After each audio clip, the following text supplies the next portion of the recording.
एक दिन की बात है, अर्जुन भगवान श्री कृष्ण के पास आए और बोले, हे वासुदेव, मुझे एक दुविधा ने घेर रखा है और इसका समाधान आप ही बता सकते हैं। तब श्री कृष्ण ने अर्जुन से कहा कि हे धनंजय, अपने मन की दुविधा विस्तार से बताओ, तब मैं उसका हल बताऊंगा। तब अर्जुन बोले, नारायण, कृपया करके मुझे ये बताइए कि अच्छे लोगों के साथ बुरा ही क्यों होता है, जबकि बुरे लोग हमेशा खुशहाल दिखते हैं। अर्जुन के मुख से ऐसी बातें सुनकर श्री कृष्ण जी मुस्कुराते हुए बोले, हे पार्थ, मनुष्य जैसा देखता है या फिर महसूस करता है, वास्तव में वैसा कुछ नहीं होता, बल्कि अज्ञानतावश वह सच्चाई को समझ नहीं पाता। श्री कृष्ण की ये बात सुनकर अर्जुन हैरान हो गए और बोले, हे नारायण, आप क्या कहना चाहते हैं, मेरी समझ में नहीं आया।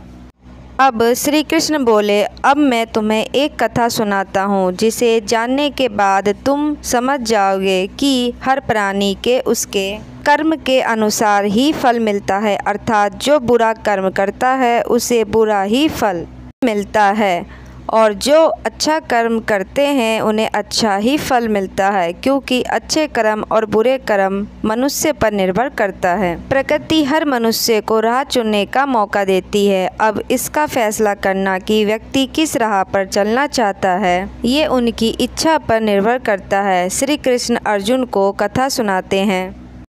कथा सुनाते हुए श्री कृष्ण बोले कि एक बहुत समय पहले की बात है, एक नगर में दो पुरुष रहा करते थे। उनमें से एक पुरुष व्यापारी था। उनके लिए अपने जीवन में धर्म और नीति के बहुत महत्वता थी और वह पूजा पाठ और भगवान की भक्ति में बहुत विश्वास करता था। चाहे कुछ भी हो जाए, वह मंदिर जाना नहीं भूलता था और न ही दान धर्म आदि किसी भी प्रकार की कर्म में कोई कमी करता था। वही दूसरी ओर उस नगर का दूसरा पुरुष पहले पुरुष से कर्म उनके बिल्कुल विपरीत था। वह पुरुष प्रतिदिन मंदिर तो जाया करता था, लेकिन पूजा पाठ के उद्देश्य से नहीं, बल्कि मंदिर के बाहर से चप्पल एवं धन चुराने के उद्देश्य से मंदिर जाया करता था। उसे दान धर्म नीति आदि किसी से कुछ लेना देना नहीं था। इसी तरह समय बीतता गया और एक दिन उस नगर में जोर से बारिश हुई, जिसकी वजह से उस दिन नगर के मंदिर में पंडित के अलावा और कोई नहीं था। ये बात जब दूसरे पुरुष को पता चली तो उसके मन में ख्याल आया कि अभी सही मौका है मंदिर के धन को चोरी करने के लिए, और वह बारिश में ही मंदिर पहुंच गया। और वो व्यक्ति मंदिर पहुंचकर उस पंडित की नज़रों से बचकर मंदिर के सारे धन और जेवरात चुराकर वहां से निकल गया। उसी समय धर्म कर्म में विश्वास रखने वाला दूसरा पुरुष भी मंदिर पहुंचा और भगवान के दर्शन किए, परंतु दुर्भाग्यवश से मंदिर का पुजारी उस दूसरे पुरुष को ही चोर समझ बैठा और शोर मचाने लगा। शोर सुनकर मंदिर में भीड़ जमा हो गई और सभी लोग उस भले पुरुष को चोर समझ बैठे और उसे अपमानित करने लगे। ये देखकर वह भला व्यक्ति हैरान हो गया और उसे समझ नहीं आ रहा था कि उसके साथ क्या हो रहा है। फिर वह किसी तरह उन सब लोगों से बचकर और मंदिर से निकल गया और रास्ते से जाने लगा, लेकिन दुर्भाग्य ने उसका साथ वहाँ भी नहीं छोड़ा।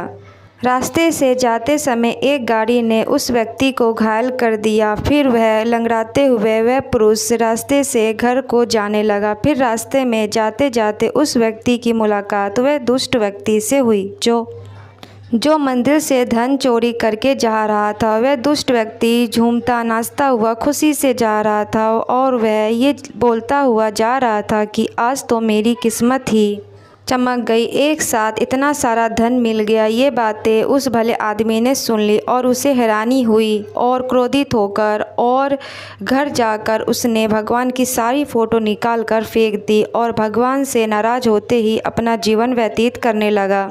जब समय बीतता चला गया, उसके बाद दोनों ही पुरुष की मृत्यु हो गई और वे यमराज के पास पहुँचे। वह भले पुरुष के बगल में उस दुष्ट व्यक्ति को खड़े देखकर यमराज से पूछ ही लिया कि मैं तो हमेशा अच्छे कर्म करता था, पूजा पाठ दान धर्म आदि में विश्वास रखता था, जिसके बदले जीवन भर मुझे अपमान, दर्द और दुखी ही मिलता, और इस अधर्म करने वाले पापी व्यक्ति को अपार धन और इसका जीवन सुखी से गुजरा, ऐसा क्यों?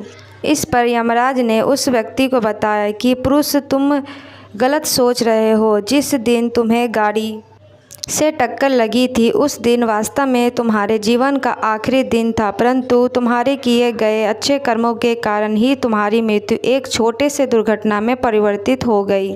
और इस दुष्ट व्यक्ति के किस्मत में राजयोग था, परंतु इसके दुष्ट कर्मों की वजह से इसका राजयोग एक छोटे मोटे धन की चोरी में ही बदल कर रह गया। श्री कृष्ण अर्जुन को एक कथा सुनाते हुए कहते हैं कि पार्थ, क्या अब तुम्हें इस प्रश्न का उत्तर मिल गया? इंसानों को ऐसा सोचना कि भगवान उसके अच्छे कर्म को नज़रअंदाज कर रहे हैं, ये बिल्कुल भी सत्य नहीं है। भगवान हमें क्या किस्मत में दे रहा है ये लोगों को समझ में नहीं आता, लेकिन अगर आप अच्छे कर्म करते हो तो भगवान की कृपा सदैव आप पर बनी रहती है। इसलिए मनुष्य को चाहिए कि वह जीवन में अपने अच्छे कर्म करते ही रहे। भगवान श्री कृष्ण ने गीता में भी बताया है कि किसी के द्वारा किया गया कर्म बेकार कभी नहीं जाता, भले ही कर्म अच्छा हो या बुरा। तो दोस्तों, आपको मेरा ये वीडियो कैसा लगा मुझे कमेंट बॉक्स में ज़रूर बताइएगा। मिलते हैं नेक्स्ट वीडियो में। Till then bye bye.